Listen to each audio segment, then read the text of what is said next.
What's up, everybody? This is Ricardo Rodriguez. And Matthew Messick. And this is the Profits Over Wages podcast. Welcome to another episode of the Profits Over Wages podcast, where we do weekly interviews with highly successful business owners and entrepreneurs. We discuss life, business, and entrepreneurship to bring forward the lessons learned from success and failure, and most importantly, have fun while doing it. On episode 38 of the podcast, we sit down with Bob McIntosh. Bob is a #1 best-selling Amazon author, business owner, and entrepreneur. He has extensive expertise in the areas of mindset, real estate investing, internet marketing, sales funnels, and online businesses. His book, Get Out of Your Own Way, hit #1 the day it launched in multiple categories and hit #2, 3, and 4 in dozens of other categories. He has been featured on over 30 podcasts and counting, and is a founding member of the Forbes Real Estate Council, providing direction and information in the real estate space for Forbes readers. On this episode, we'll talk about how to get out of your own way, why done is better than perfect, the current state of the real estate market when it comes to flips, and practical and simple ways to generate leads online organically through SEO. Bob also gives us an insight into his next book on how to become the general of your business instead of the soldier, and how the absolute best or tab retreat came about, and why you should be there next time around. Enjoy the show. Yeah, so thanks, Bob. I want to, just thank you for being on the podcast, for taking the time out of your schedule to be here. How are you doing? I am fantastic. It's stoked to be here with you guys. Hope you're having a fantastic day too. Yeah, it's going awesome. So just for our audience who aren't familiar with you, can you let them know, who it is that you are and what it is that you do? Yeah, so my name is Bob McIntosh, spelled McIntosh, and you may have seen me around online potentially. I'm 6'3" with red hair, so I tend to stand out a little bit. But I've been doing real estate since 2008 was when my dad and I got started, and we've done a number of flips. I kind of was telling the guys earlier, I lost track. I want to say it's probably over 50 at this point, but it could be off on that number. I don't honestly kind of lose track at some point. It stops mattering once you've done enough.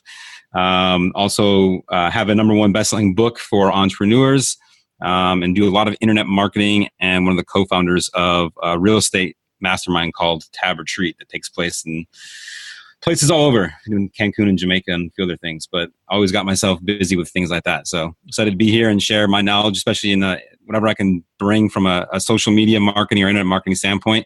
If you guys want to know about that, I am your go-to guy for sure, especially in the real estate business. Nice. So so 2008, did you get in right like during the crash or right after the crash? Pretty much right as it was happening. So I graduated college in 2006, and my dad had his own business for a long time, and so I was always kind of more entrepreneurial on that side of things, but didn't really know what the heck I wanted to do. So bought our very first house in a town called Kearney, New Jersey, just outside of Manhattan, and pretty much did everything wrong. Quite literally just about everything wrong.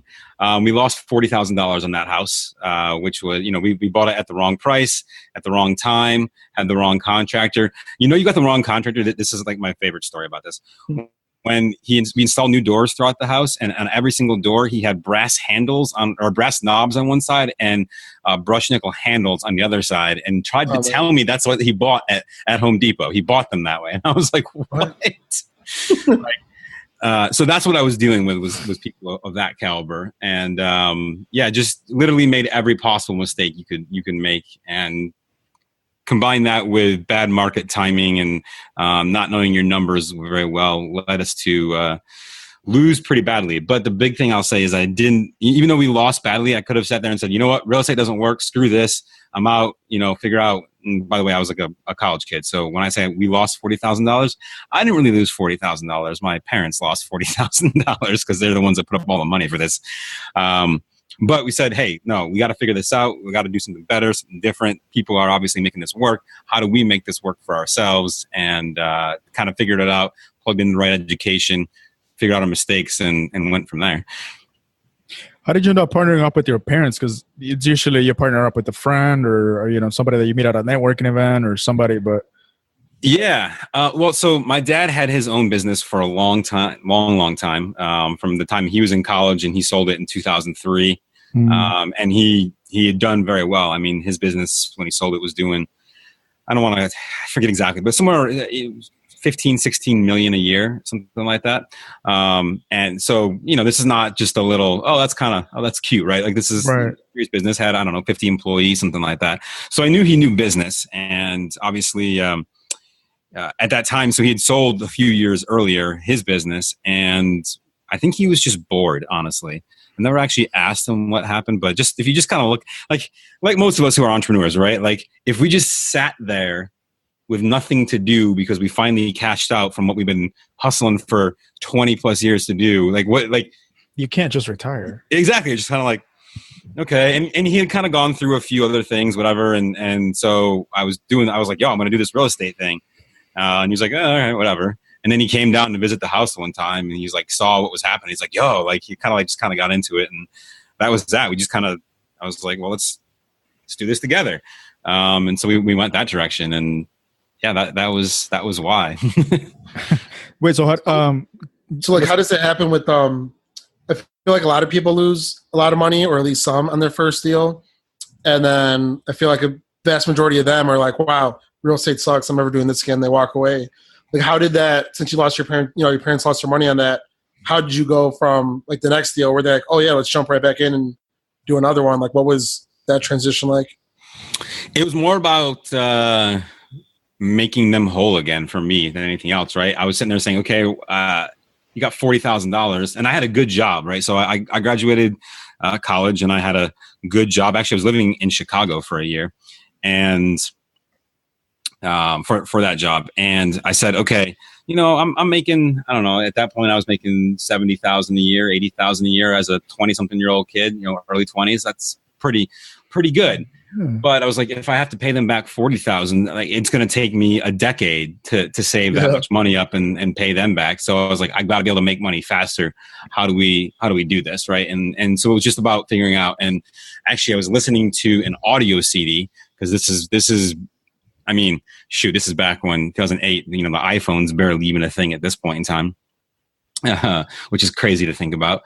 But I was listening to these audio CDs on a drive from Buffalo to outside of Toronto. And he's like, yeah, don't do this and don't do this and don't do this. And I was like, oh my God, I did all those things wrong. I was like, if I hadn't done those things wrong, this deal probably would have been okay. Maybe not a home run deal. Like, I'm not going to sit there and say I would have made $100,000, but there was a lot of things that I did that if I had known about beforehand would have caused us to not lose that much money. And so I said, okay, clearly it's just me not having the proper education. I read some books and was like, oh, I got this, right? But, reading books is just not the same as, detailed knowledge from someone who's actually actively doing the business. Like, if you're actively in the business making it happen, your perspective is different right. because you are. I mean, not to say the people that write the books aren't, but I can read a book that might have been written 20 years ago and that worked 20 years ago, but what worked 20 years ago probably isn't going to work today. Or if it is, it's not always a 1-to-1 ratio in books, but when you actually get firsthand knowledge from someone, that's the difference. And so I said, I got to make the money back. How do I do that as quickly as possible? Well, I got to get another deal and not make those mistakes again. And that's what we did. So for somebody just starting out, what are some of those mistakes that they could possibly avoid going into their first deal? Yeah. So big mistakes that I made on this one. Number one, terrible contractor. I had the worst contractor ever. Showed up late, left early, pretty much every day, worked slow as heck, didn't give a crap about the quality of his work. I mean, I know these things, but at the time I went with him because he was the cheapest guy. Which I mean, we've made the same mistake. And that's what you're considering. Don't do it. Don't do it.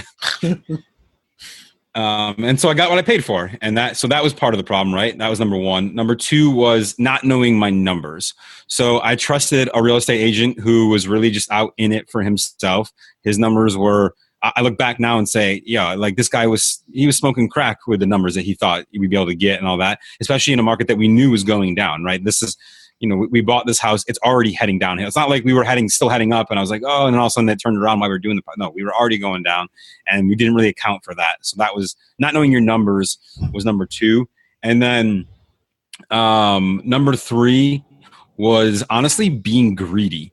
So we got an offer And had I taken that offer, we would have made probably about 7-8 grand.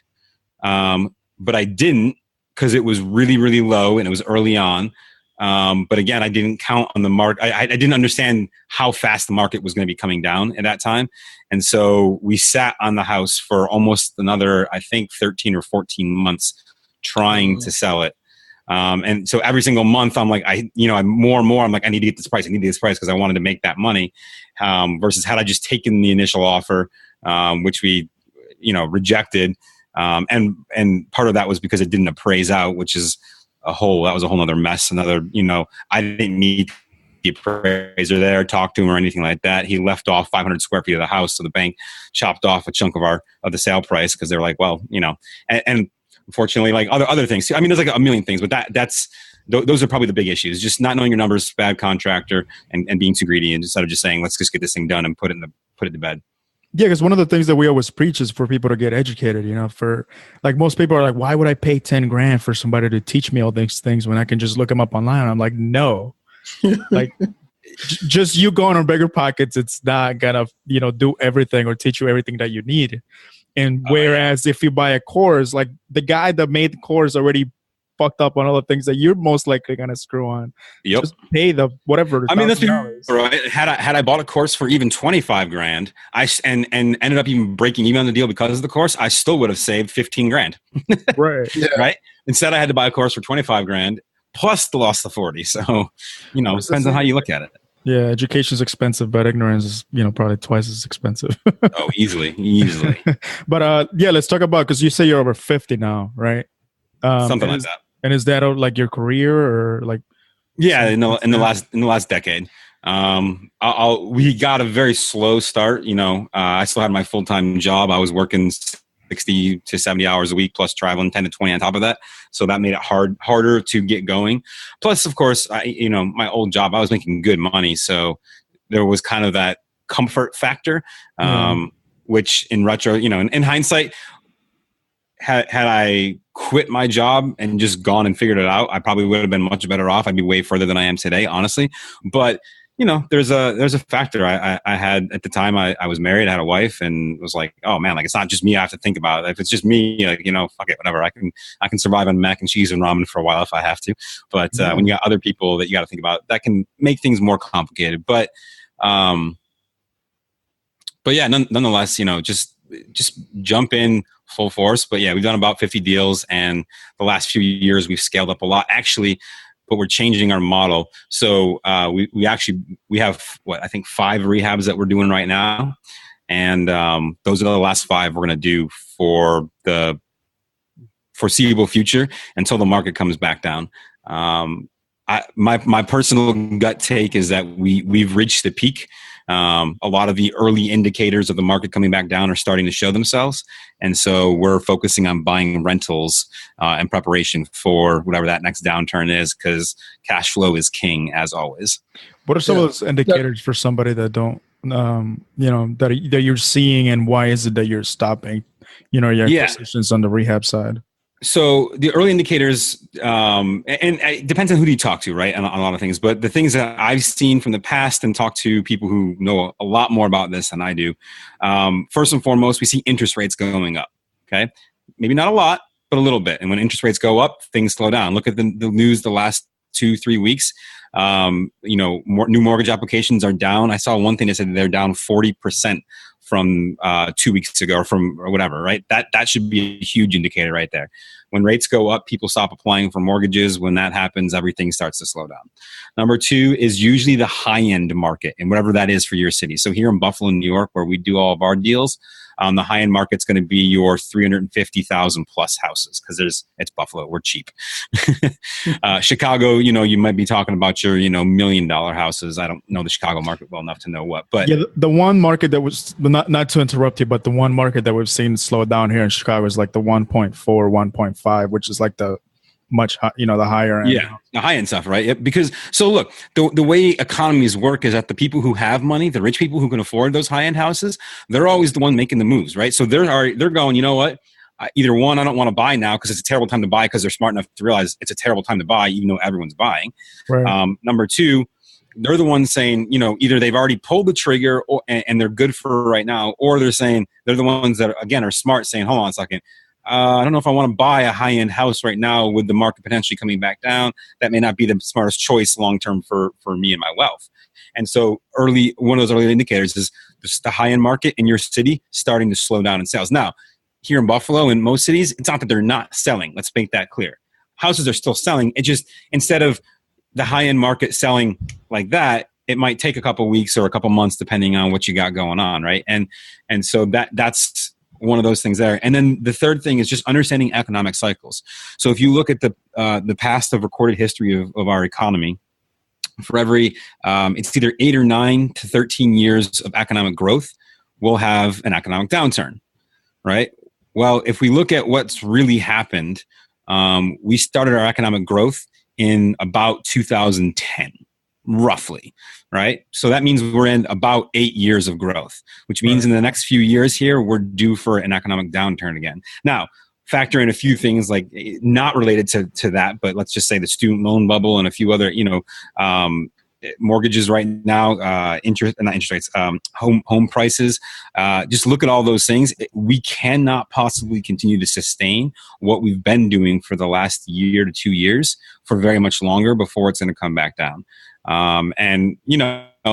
There's definitely, and I don't want to be sitting here saying a doomsday or saying, oh my God, the economy is going to collapse and we're all going to be broke and whatever, right? Because let's be real, it's the United States. The chance that they would let that happen is bad. But you also got to realize that the next downturn comes, we're not going to be able to buy our way out of it like we did last time. So cash flow will be king in a market like that. And like I said, those early indicators are starting to show that, hey, we're slowing down in a lot of respects, which means, hey, in the next probably 12 to 24 months, we should be heading back down again. And it might not be down in terms of actual, recession or even depression, but we're going to see the rate at which we've been growing slow down dramatically. When that happens, especially in real estate, houses sit for longer. So you got to prepare yourself for that. And that's why, like I said, right now, I'd rather be done with all of my rehabs and focusing on buying rentals, because when the economy contracts, people can't get loans, which means they have to rent instead, which means rents generally go up. Matt? Nice. Let's take a turn and go into some of the other things that you're doing. So you wrote a book, the Get Out of Your Own Way. You want to kind of dive into that, and what made you decide to write it, and then also what's it about? So the book had getting out of your own way, man. Yeah, it's exactly what it's about, right?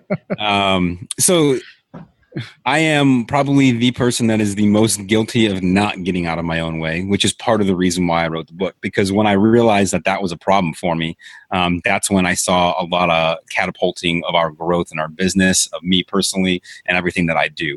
That's why I said we kind of got a slow start to that. But once I realized, oh my God, like I'm the one that, for example, great story.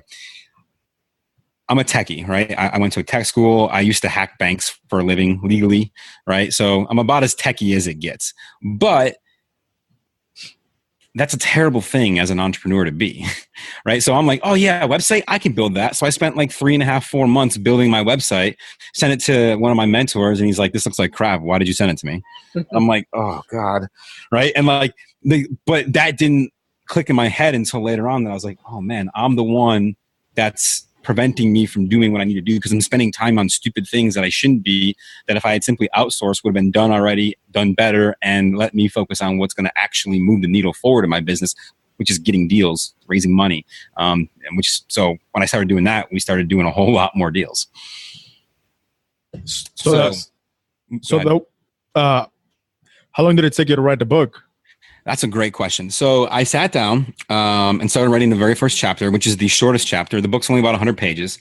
And it took me almost 6 hours to write about a quarter of the first chapter. And I said, well, this isn't going to get done if I keep going at this pace. And I said, well, wait a second. Why am I sitting here trying to write it, right? It's not my style of, it's not how I communicate. I'm a speaker. I talk. I don't write very well. I'm terrible at grammar and I'm worse at spelling. So I said, why am I doing it this way? So I already had an outline. I spent probably almost a year and a half creating the outline, not like full time, obviously, but just like, oh, here's an idea. Let me put it in here. Here's an idea. Let me throw it in here. Right. So I got my outline out and I got my microphone, actually this one right here. And I just hit the record button on my computer. And 6 hours later, I had the entire book done. because I can speak, I can talk about it. Like I'm like, I know exactly what I want to say about that, but somehow writing that and typing it was very difficult for me. But once I started talking about it, I was like, oh, bam. So sent that off to a transcriptionist for $75 who typed up every word of the 6 hours of audio. Then I paid an editor, either it was like $700 or $800, I think, for her to edit everything and polish it up, because the spoken word is very different than the written word. Right. You gotta fix those little things. So did that, and then hired a guy to help me start marketing it. And in the matter of all said and done, it was about a year, maybe a little bit, no, maybe like 10 months from the day that I finished the audio of the book to we actually launched. Now, that's not to say that you can't do it faster. You certainly can. But I spent a lot of time. So I probably spent, I finished the book in March and April were editing and all of that. And April till December was marketing. So putting things out, just building the hype for a long time so that when the book finally did come out, everybody knew about it. And that's how it was able to get to #1 bestseller on the day it launched in actually, I think, 4 categories. And we hit 2 through 4 in about 15 categories. How did you market it? And then how did you publish it? So publishing is the easy part. It's actually self-published right through Amazon. A lot of people don't realize that you can do that. For physical books, they have a place called createspace.com. You simply upload your book from like a PDF format and it drops it into a hard copy for you. And it's also print on demand, which means if someone buys your book from Amazon, they print it as they need it and ship it out for you via Prime. So I don't have to go order 10,000 books and have them sitting in my house and ship them off all the time. Awesome. And then they also will allow you to upload the Kindle version, which is basically the same PDF, basically. And if you have high enough quality audio, which is the hardest thing to do, you can upload to Audible now as well. So publishing was the easy part. And I forgot, what was your other question?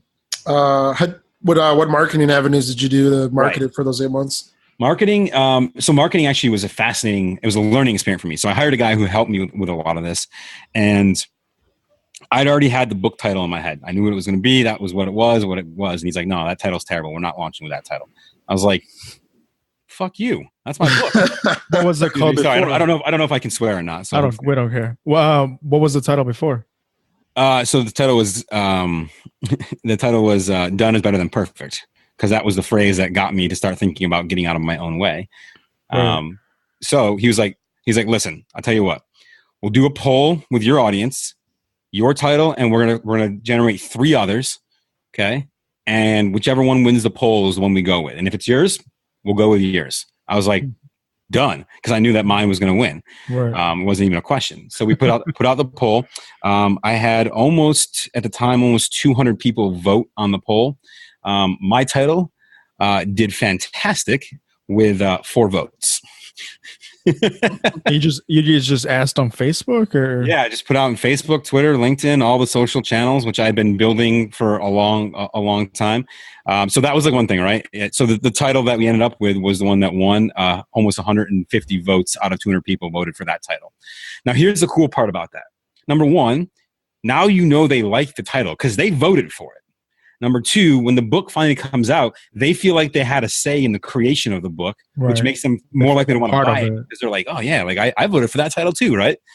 And number 3, obviously, if you know what your audience wants, just give it to them, which is pretty much what we did, right? Right. So part of that, like I had votes for the art. So I had like 5 or 6 different book designs. This is the one that, again, the design that won from the graphic poll that I did. I posted pictures constantly of like me editing things, little tidbits here and there. I did interviews with 6, 7, 8, and 9-figure business owners about what they thought about the concepts in the book and things like that to help promote it out there. Got on, 30 something podcasts during that time too, like literally between June and December, I did like 30 podcasts. So just get out there wherever I could talk about my book. I would talk about it. Anyone I could talk to about it. Right. I had early copies of it, like proof copies. I would carry around and just take pictures of myself with it saying coming soon. Right. I took screenshots of the word count from Microsoft Word. Like just anytime that I was able to talk about the book, I talked about it. And building the hype. Yeah, exactly. And then by the time and then obviously when it comes time to launch the book, we did a big sale. So Kindle version was 99 cents for the first like 4 days, 5 days, something like that. And then the hard copy version was only $5 for the first 4 or 5 days. And then obviously the price went up from there. And then if you bought during that time and sent me a copy of your receipt, you got extra bonuses. So I just incentivize people to get on the book but there was literally, if you followed me online during basically April till December of 2015 and you didn't see me talk about my book, then you weren't following me. It's funny because how we were talking about how you taught Josh English how to do this, like with his book. It's funny because I'm thinking about it now, and I remember him before he posted the book about posting about the screenshots, the cover, the title, all these things, and I'm like, oh shit, that's exactly what you were saying. Yeah. It's all it is. It's a formula like anything else, right? And once you understand the formula, it's just a matter of repeating it. So I could launch another book tomorrow. Well, maybe not tomorrow, literally, but start another book tomorrow if I wanted to, which I've already got my second book in the progress.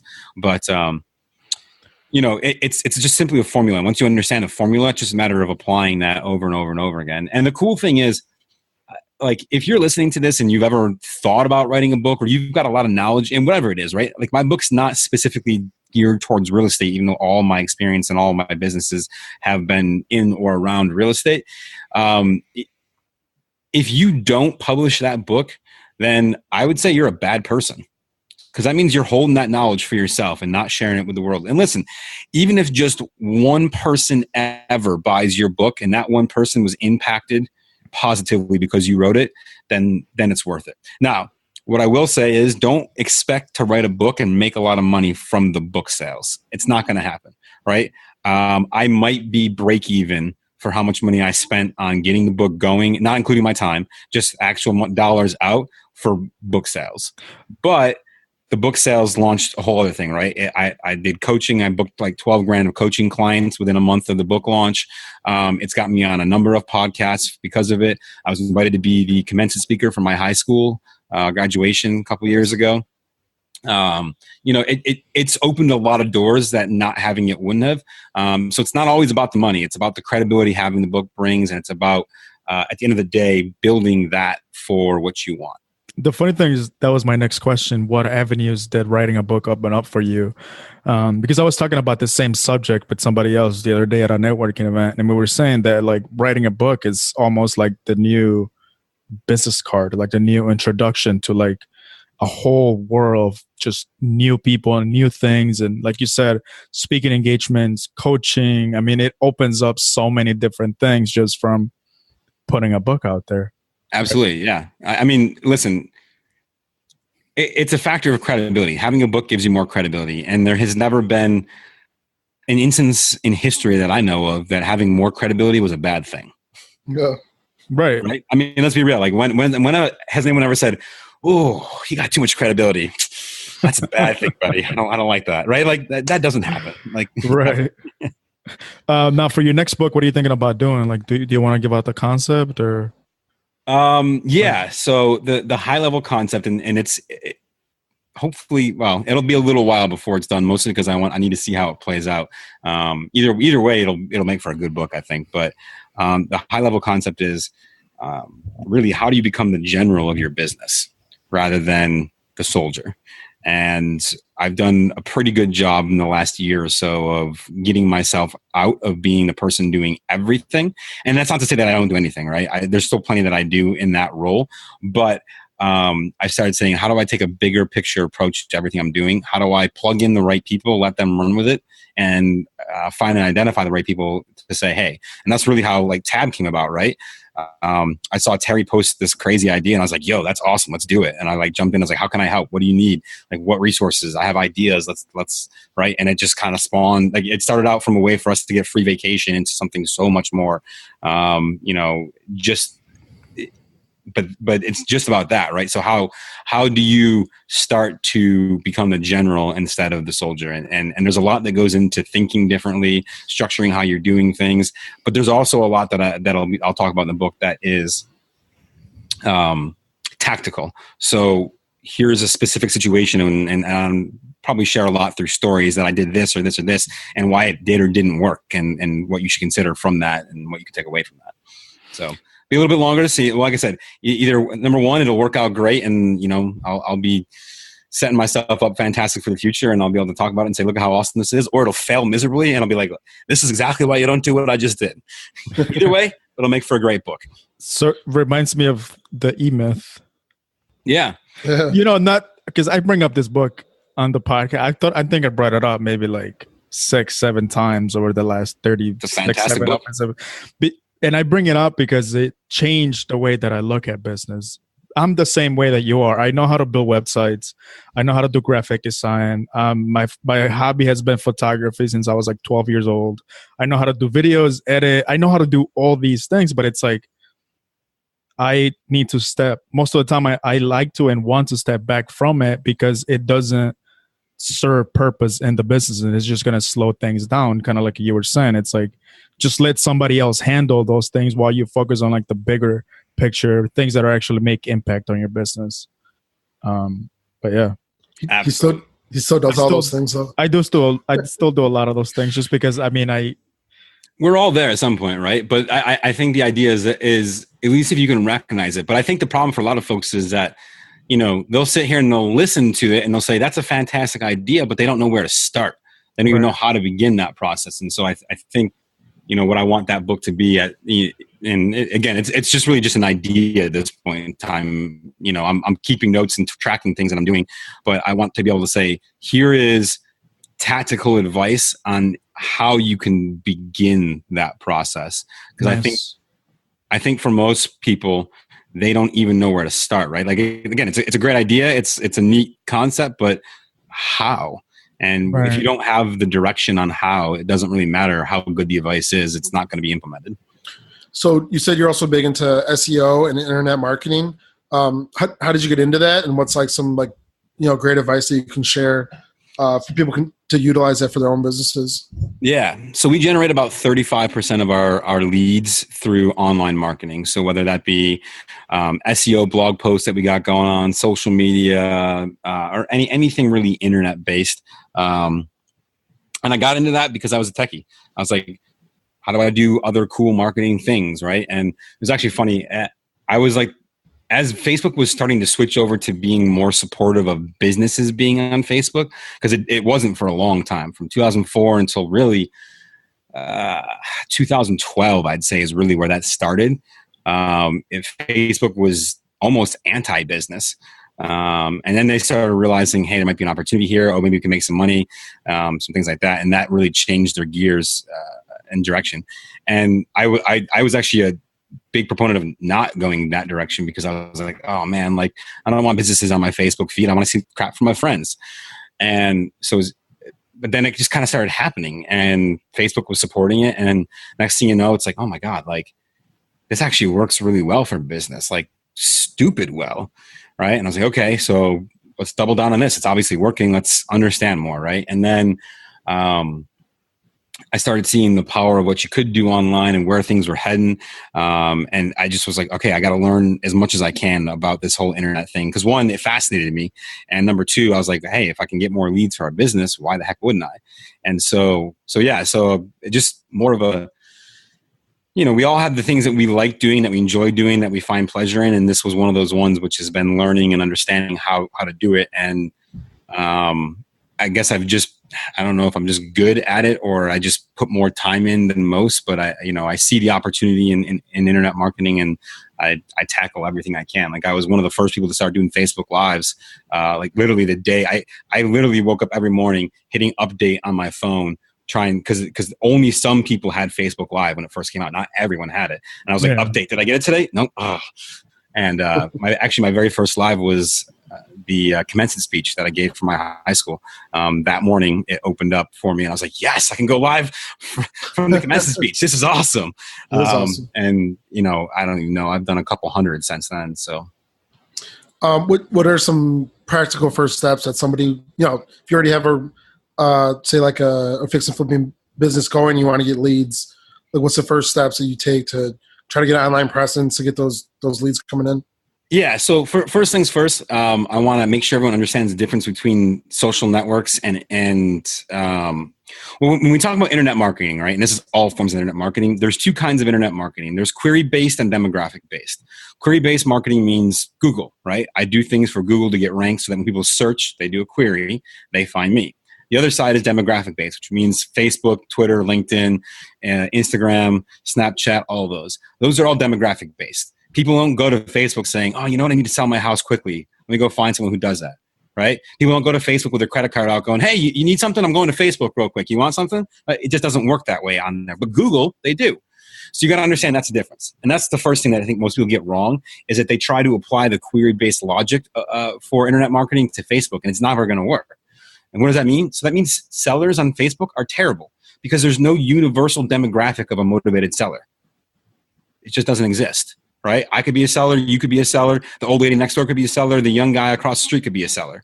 It's not for motivated sellers. Now, regular sellers, retail sellers, if you're an agent, different story. Why? Because there's actually factors that are very indicative of someone about to sell their house. For example, they're about to have another kid. Okay. That's usually a good indicator of them selling their house. The stores they shop at change. A lot of things will change when they do that. And so if you got retail sellers, great. But motivated sellers, very difficult. Google, on the other hand, very easy, right? Because they literally type in, stop foreclosure or something like that. They don't want to put that on Facebook. Like, I'm exactly, going through foreclosure. Can somebody recommend me somebody to buy my house? Yeah, right. Like they're not. Facebook is for pretty pictures. It's for me talking about how awesome my life is, even while it's crumbling around me. Exactly. I just zoom in far enough so you can't see the crumbles and smile. So that's number one, right? Number two is understand that given that you can change you got to change how you market. So I see people all the time saying, I'm running Facebook ads for sellers and it's not working. Well, of course it's not working because you can't do that. All right. Not unless you have a pre-existing list of customers that you're targeting, which is fine, but then you're buying the list. You're not really running Facebook ads for motivated sellers. You're targeting specific people, and that's fine because you know those people. But one easy way to start getting leads from Facebook for motivated sellers is to post in what's called buy-sell trade groups. So in every city, there exists hundreds, if not thousands, of buy-sell trade groups.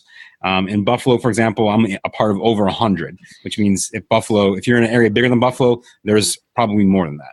Like Chicago, for example, I wouldn't be surprised if there's a couple thousand of these groups. And these groups are like, imagine that the garage sale and eBay had a baby on Facebook. It's like the merger of these two things, right? So it's generally groups of people in a local market selling their junk, right? Here's my, I've got a coaster. I'm going to sell my coaster, or I've got, whatever, some crap I want to sell. Now, you might be thinking, okay, Bob, that sounds good, but why would I want to join a group of them selling a bunch of crap? Well, you're not there to buy and sell crap. You're there because it's a large group of people in a local market that you can talk to. And so in these groups, you post essentially bandit signs, virtual bandit signs that say, we buy houses. So for example, there's one of the biggest groups in Buffalo. There's almost 100,000 people in the group. Right. Imagine you could put up a virtual bandit sign that can't be taken down, is not illegal, you won't get fined for, and it'll be seen by 100,000 people. You're definitely going to get some phone calls for that, right? Now, imagine that you did that with 100 groups, with 500 groups, with 1,000 groups, right? The scalability becomes unreal. And so you can drive a lot of leads in that way. And again, it'll be just like a regular bandit sign. It's going to be very, I don't want to say super unfocused or undirected. It depends on the group, right? So for example, if I'm in a group called Western New York, well, Western New York is 1.2 million people, like 9 counties. That's going to be very undirected. But as you get into bigger cities like Chicago, for example, you might have, and forgive me, I might butcher some of these, but you might have like the River North group or the Naperville group or the Oak Brook group, right? And those become a whole lot more focused. Now, you might not care about all the areas in that city or that area, but there's these groups that exist and you can basically market your business to them saying, hey, this is what we do. If you need help, call us. Now, the one thing I'll say is that marketing has changed. Everyone's doing the we buy houses crap. So be different, stand out. Offer to help. Be a human being. Hey, are you facing foreclosure? Let's talk. I might be able to help you. Don't say, I'll buy your house, because everyone's saying that. So be different in these groups, because a lot of folks are starting to use these groups as they become, as others start to use them and they see what's happening, they go, oh, I could do the same thing too. And it's not to say that you shouldn't do it. Everyone's doing everything in marketing right now. But I would say this is still a relatively untapped area of internet marketing. And then the next thing I'll say is on the other side, which is start writing keyword-focused blog posts for your website. Now, keywords are basically what people type into Google. It could be one word, it could be 1,000 words, it could be 10,000 words, doesn't matter. But you got to find the things people are looking for. That's the number one mistake most folks make. They just think, if I was a motivated seller, I'd type sell house fast. Well, my research that I've done from teaching thousands of people this is that only about 40% of US markets do people actually type in the word sell house fast. Most markets, people don't type that in. So if you get ranked for that, great. But if no one's searching for it, then who cares? It doesn't matter at that point, right? It's irrelevant. What do they type in your experience? Every market's different. I can't tell you. Like what Chicago types in could be different than Naperville, could be different than, it just depends. And it changes over time too. What they typed in 5 years ago is different than what they type in today because the market's different. So it's not just about saying what do they type in. It's about starting someplace and doing research to find what your local area is typing in. And I can't tell you what that is because, start with sell house fast, right? Because obviously if they type that in your market, that's fantastic. Go after it. It's a great keyword. But if no one's looking for it, then it doesn't matter. So there's keyword tools, like on Google has one. That's probably the easiest place to start. It's free. Is it the best one? No, definitely not. Most of the best ones are paid. But if you're just kind of getting started, here's the deal. Your first year or so of putting blog posts on your site, you're going to be basically in a sandbox. Google is going to say, I don't trust you yet because you haven't proven that you're actually doing the right things the right way. And so they're not going to rank you for pretty much anything at all. But once you've been doing it for about a year, and it's not like, 12 months to the date, it's about a year. Once you reach that point and they see you've been doing the right things, you're writing good, high quality content that makes sense, that's relevant to their users, they'll be like, oh, wow, this guy's doing some good stuff. All right, let's start moving them up the rankings. And then as you continue to write more and more blog posts, you'll find it becomes easier and easier to get ranked, which is cool. So, for example, in Buffalo, if you look, for any of the cities that we buy houses in, we're number one on Google, usually number two, and sometimes number three. Because I continued to do the right things over and over, and I've been doing it since 2012, right? So I have a lot of content, and it's a long-term play, but once it starts working great. So, at any given time on a week, I probably get between, let's just say an average of probably maybe about 6 to 10 leads per week coming in. Now that might not sound like a lot to most people because they're like 6 to 10 leads, but what you got to realize that these leads are super high quality leads, right? If I get 10 leads, I'll probably close 2 of them, maybe 3 of them, right? So I don't need a ton of leads to make this very, very worthwhile because I'm very focused, right? If they typed in sell house fast, they're probably motivated to sell. If they find me, they're probably motivated to talk to me. They're still motivated to sell. Versus a bandit sign where you might get someone, maybe they're motivated, maybe they're not. You really have no idea. It's kind of the spray and pray. You hope you get enough out there that you get a few leads that make sense. Right. What are you? What are you that's writing what we about? focus on is doing a lot of that. What's that? What are you writing about? Because you could only write so much about somebody trying to sell their house for so long. Like, what are some of the topics that you talk about, like for articles and stuff? But yes and no, right? Listen, first of all, I don't write any of this stuff. I'm a terrible writer. I said that. What do you outsource your writing? Yeah, have someone write that stuff for me, right?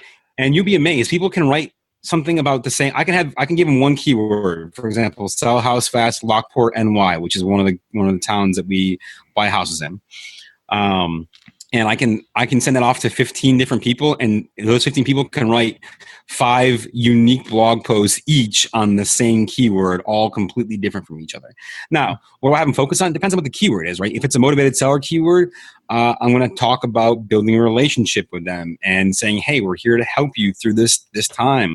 And I know it's a struggle, and I know your life's probably shitty right now, but guess what? It can get better. We're your first step to making the pain stop. Now, I won't maybe phrase it quite like that, but you get the idea, right? If I'm talking about a buyer keyword for retail buyers, I'm going to talk about how awesome our houses are, how we put in the top-notch work, we pull permits, things like that. If I'm talking investor buyers, hey, I'm going to say, hey, listen, we got properties that make you money, because that's all they care about. Does the deal make sense? Am I going to make profit on the deal, right? If I'm talking about private money lenders, which that's a fine line of what you can and can't say, but I'll usually talk about, how we borrow money. I'll talk about our process, not that I won't even offer it up to them. And by the way, in the post, I'll just say, here's what we do, right? Because if they reach out to me about lending money to me, I've got the upper hand to get what I want, which is how we've got, I don't know, $2.3 million right now. And most of it's between 9 and 12% with no points and no payments. Nice. Right. It's awesome. We got a little more time. Do you want to go into the tab retreat? Because you're one of the founders, and then for people who don't know what that is. And you got a t-shirt that says it. So yeah. We got awesome t-shirts. And it says Cancun and all this fun. So tab retreat is really the next step. So once you start having success in business, right, what you're going to find yourself doing, because everyone does at some point, is how do I surround myself with people doing more stuff, better stuff, different stuff, or higher level stuff that I can learn from. And that's really what Tab Retreat was. We said, it actually started as a way for us to get a free vacation. We said, well, how do we get a free vacation? We invite a bunch of real estate investors down. We make it a business trip. Now we can write it off. Yeah. Boom. And then it became amazing. Like the first time was so unreal. It was, that's the only word I can use to describe it. It was unreal. And then the second time that we did it, it was even better. And so Terry, Anthony, and myself said, okay, how do we bring together higher level investors? Now, this is not to say that if you're not a high level investor, you can't come to this event. You certainly can, right? But what we found is that, coming to this event is a multiple $1,000 investment in yourself. It's a full week of time, right? So you're there. The event runs from September 22nd to September 29th is the next one in Jamaica, right? So you got to get yourself to a foreign country. You got to make a multiple $1,000 investment in yourself and knowledge and spend a whole full week. And so what happens when we do that is that we tend to find we get higher level investors that know a lot, are doing a lot, and want to say, how do I go to the next step? What's the next thing for me? And what that does is when you have that many people that are like that coming together in one place, amazing things happen. Just to put things in perspective, the first one we did was October of 2017. Between October and today, what I took away from Terry and one other person at the retreat pushing me to do something has created a 6-figure business in that time. Nice. Okay? Just from someone saying, here's an idea of something in what, 10 months? Is that where we at? Yeah. I don't even know. I'm bad. But so we got 7, about 10 months, created 6 figures of revenue. Now, obviously there's cost and things like that but the point is this, right? That's 6 figures of revenue that I wouldn't have had in my business, in my life, had I not gone to something like that. And I know that over the next 10 years, even if it only ever does 6 figures, I mean, if it just does $100,000 a year and that's it for the next 10 years, that's $1 million in revenue into a business, right? Right. Even if I'm operating at a tiny margin of 5%, that's pretty awesome. But and it's all from one thing, one time, one investment. And so we angle to foster that. But what we do and how we do that is very different than most masterminds and retreats. Most masterminds and retreats you go to, you're going to spend the majority of your time in a ballroom listening to speakers. And there's not anything inherently wrong with that. The speakers obviously have a lot of value, otherwise they wouldn't be speaking. But we all three of us realize that the best advice, best actionable items, the best tactical things we could do, all of that comes almost always from the people that are there versus the speakers that are there. And it's that night that you go out to the bar and have a few drinks and all of a sudden it's like, oh, you should do this. Oh, there, right? Like that's where the real stuff comes from. That's where you raise the money most of the time. Exactly. Yeah. And so we said, how do we make the focus that? So the event is 80% networking and 20% directed content, which means you're only going to spend, so this next time, we've got 4 days, 3 hours each of those 4 days where speakers are going to teach specific topics for you guys. And that's it. The rest of the time, we'll say, hey, we're going to be here at this time between, let's just say this hour and this hour, and, be there to network. And, oh, maybe so-and-so is going to be there talking about this or that or whatever. If you want to go learn about that, you can go there. If not, just go there to talk and network with anyone anyways. But we take that and we do it in an all-inclusive resort. And the reason that we do it in an all-inclusive, and a lot of folks think, oh, is this just like a timeshare sales for you guys? No. All right. In fact, we'll go on literally before the event and say, they're going to try to sell you on buying into a membership. Don't do it. It's not worth it. We literally tell them not to. So, but the point is not to say, hey, it's a timeshare sale thing. The point is to say, hey, this is a place that I don't have to think about anything, right? All my food is taken care of. All my drinks are taken care of. It's a beautiful tropical resort. So literally I can just show up with the intent and focus of meeting people that are going to help me move my business forward. And I don't have to think about where are we going to dinner tonight? How do I get there? What's the transportation? How do I get out? Like nothing. Like literally you will not need to leave the resort because it's that beautiful, one, and two, because you're going to be having a great time and there's nothing that you won't need for anything. So you can just focus on having amazing and building amazing relationships and really being a part of the family that we're creating. Dude, that's awesome. We're going to have 200 plus investors in Jamaica with us. So it's going to be pretty phenomenal. And by the way, we're bringing in amazing speakers too. Like not just the same old people that you've seen a million times, right? We've got a guy who's a tax, he calls himself the cash flow doctor. He's a tax expert for entrepreneurs, especially in the real estate. He's also a phenomenal genius in the crypto market.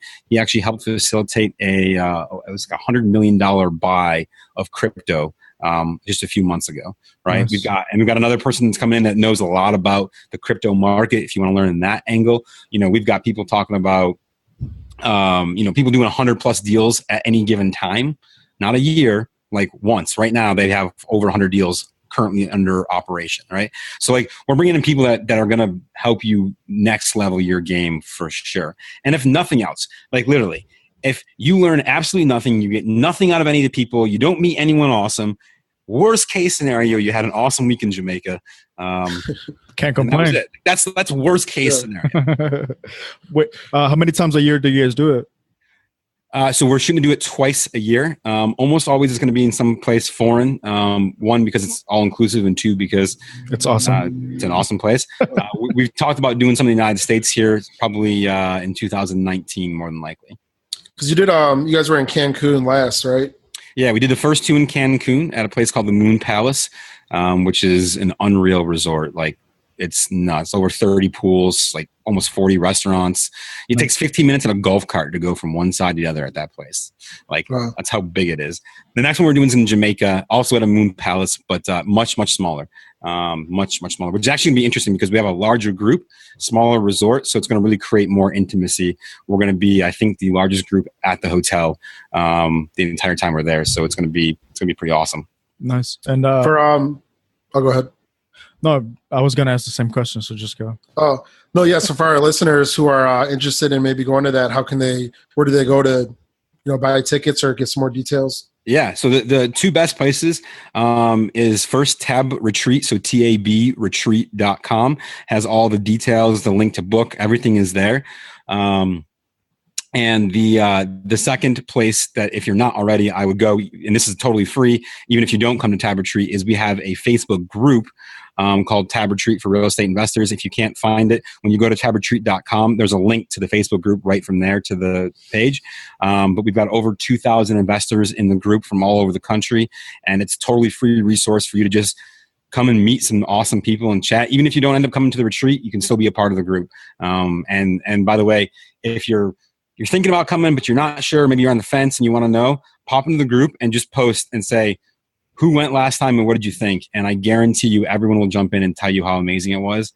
We had just over 80% of the people who came last time rebook for Jamaica.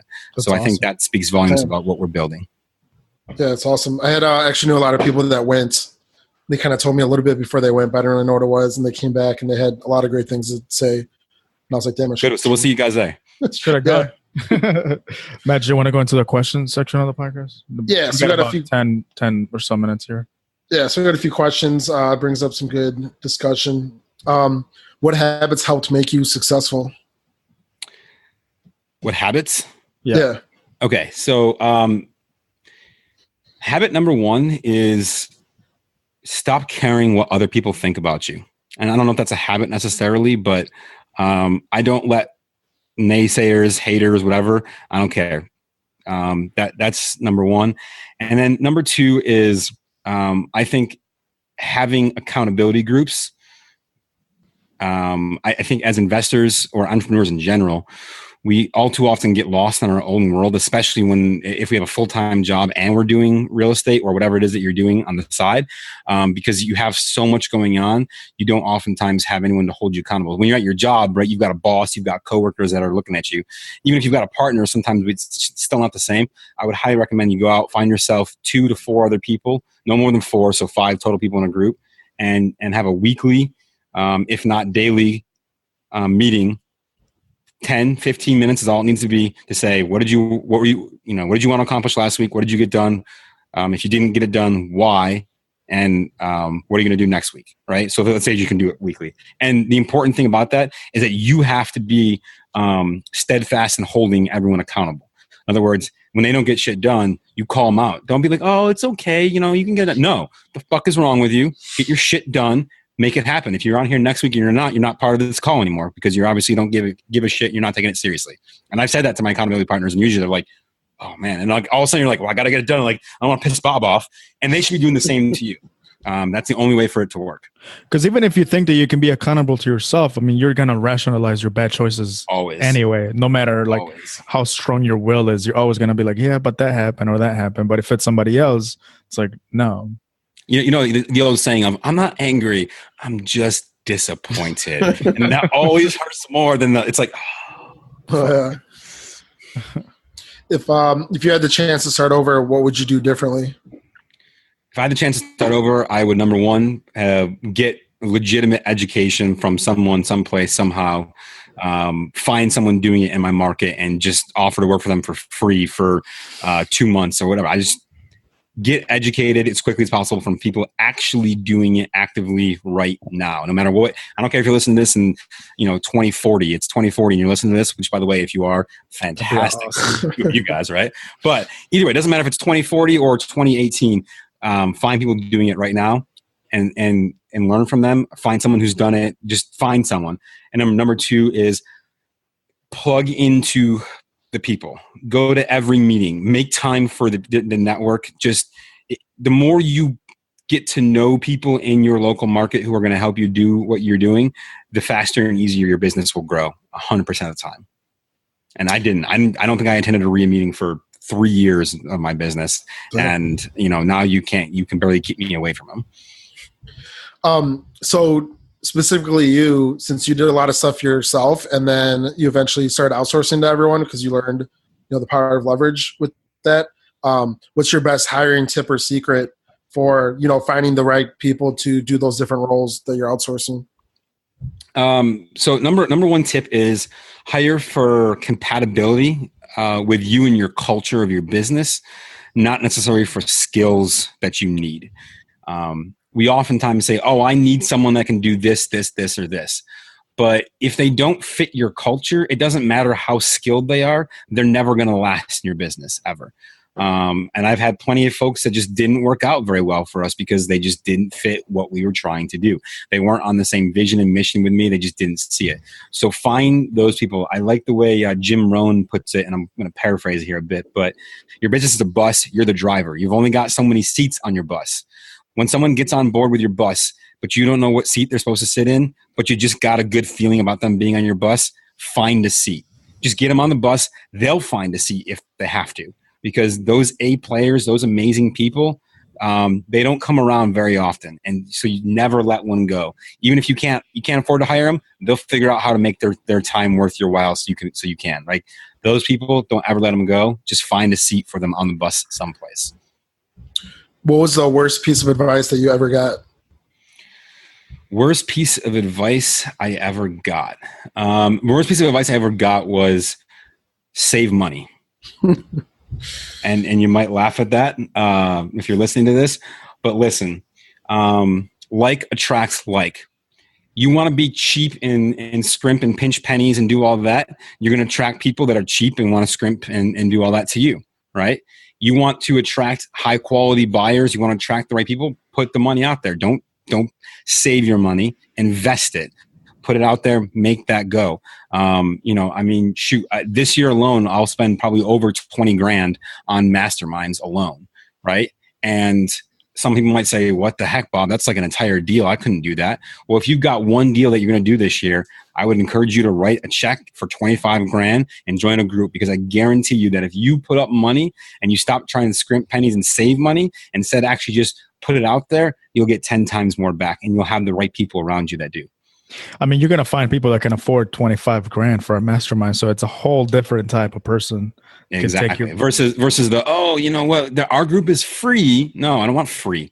All right. Like it's no different than anything else, right? There's a reason that people can charge Apple can charge $1,000 for a phone that is inferior in every way to an Android. Why? Because they have the prestige to say, this is what it is. And I know you're going to want it because we've made it so that you will. Yeah, I have it. Right? Yeah, right. See? And they'll sell a lot of them. And you know what? And there's a lot of people that say, why would you pay that much for a phone? And you're not paying for the phone. You're paying for the feeling the phone gives you. Yeah, I mean, people always ask, kind of just to keep going on this topic, but like people always ask, like, why would somebody pay 250 grand for a golf club, or for some sort of club to belong to? It's like, you're not paying just to be able to go there. You're paying to have access to the people that can afford to pay $250,000 to be part of a club. Like 100%. That's it. 100%. Like at some point we'll have Tab Elite, and it's going to be meet twice a year, probably once in Dubai and once in the Swiss Alps. And it'll probably be minimum 50 grand to be a part of it. Why? Because if you got 50 grand, you're the kind of people that I want to hang out with. Exactly. And we're going to do it cool places. And I know that I don't have to have 1,000 of them. I only have to have 10 of them, and it's fantastic, but don't save money, spend money, but spend it in the right places for the right reasons. And you'll attract the right people. Do you have a favorite failure? Is there one that sets you up for future success? Do I have to pick just one? Your favorite. Favorite. The one that sticks in the back of your mind where you were like, you can never forget. I think my favorite is still our very first deal, because it's still one of the most painful failures from a business standpoint. But it's also the one that I learned the absolute most from. Like I still think back to things that I did then and go, and I see situations today reflected in that. I'm like, oh, don't do it that way. I learned that lesson. And that was 10 years ago. So that, from a business standpoint, that's probably my biggest failure there. How do you stay motivated? I don't stay motivated. Here's the thing. If you need to stay motivated, then something's wrong. And I would challenge you to say that your why is not big enough, right? So, quick story. Let's imagine you got a building, right? 2 buildings next door to each other, and we're on the first floor, and I put a board between the 2 buildings, and I say, walk across that board, I'll give you $100. You'll do it all day long. It's $100. It's right across the board. You're on the first floor, no big deal. Now, what if I put that same board on the 50th floor of those 2 buildings? Say, now walk across for $100. You're going to say, hell no, I'm not going to do that, right? Because why would I? For $100? Not there. Now, if I said, you're here, and by the way, across the way, that building's on fire, your mom's in there with your newborn son, and if you don't get across that board and get them and walk back across here, they're dead. I guarantee you every person's walking across that board for nothing more than the fact that their why was big enough. So if you find yourself sitting there going, I'm not motivated, I can't get work done, I'm not focused, then your why is not big enough, and you need to stop everything immediately, and you need to figure that out first. And once your why is big enough, you'll never find yourself lacking motivation, because you'll realize that you out there to change the world somehow. And if you're not changing the world, you need to figure out how you can. What's your one piece of advice to someone just starting out? Number one advice, especially for real estate investors, is you're not a real estate investor. You're a marketer who happens to fulfill marketing through real estate investing. Learn marketing in your business. Marketing drives everything. Marketing is the top of your funnel. You do marketing better, you got more deals. You do marketing better, you got more money. You do marketing better, you got better contractors. Marketing is the lifeblood of your business. And if you or someone in your business is not an expert at it, double down on finding someone who can be. Because if you don't do marketing well, I don't care how good you are at everything else, your business will never survive. All right, that's the last question. Thanks a lot, Bob, for taking the time out and doing the interview, and you had a lot of great content. where can people find you? First and foremost, thank you guys for listening. For everyone that's on, I appreciate you taking the time to listen. And listen, these two guys asked some amazing questions. Obviously, they got a lot going on, so make sure you tune into future episodes. But if you want to check me out, the best place to look for me is I have my website, which is thebobmcintosh.com, or just punch me into any social network. You'll find me. I'm there. Awesome. All right. Thanks, man. Appreciate it. Till next time, guys. And that's it for another episode of the podcast. Hope you enjoyed it. One last thing before you head off, though. Please don't forget to subscribe, rate, and leave us your thoughts on iTunes. It would really mean a lot and help us reach more people. You can also find us on Facebook at Profits Over Wages Podcast, as well as on Instagram and YouTube. Until next time.